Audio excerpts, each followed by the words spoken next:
Celebrating the life, accomplishments, and struggles of African Americans. And East Texas Museum is hosting a display called Undertold Stories for Black History Month. And tonight, KLTV7's Bob Hallmark takes us there.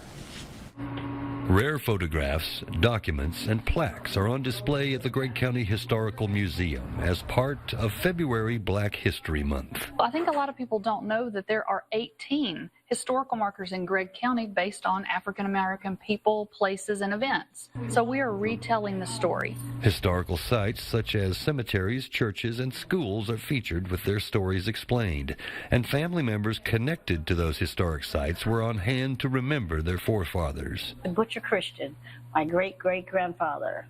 Some who had little known service to the country, such as the 6888th Postal Battalion.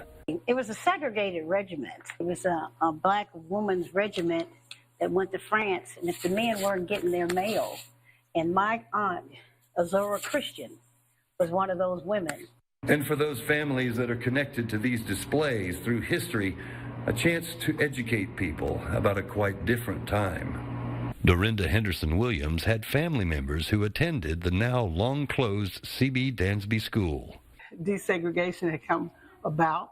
It's not long ago when it all started transforming. So with that being said, that it gave the family members a great opportunity. To remember is the key. You don't really understand how these people and places shaped Longview and Gregg County as a whole. I am very excited about it. Bob Hallmark, KLTV 7 News. And the exhibit runs through March 23rd at the Gregg County Historical Museum in Longview.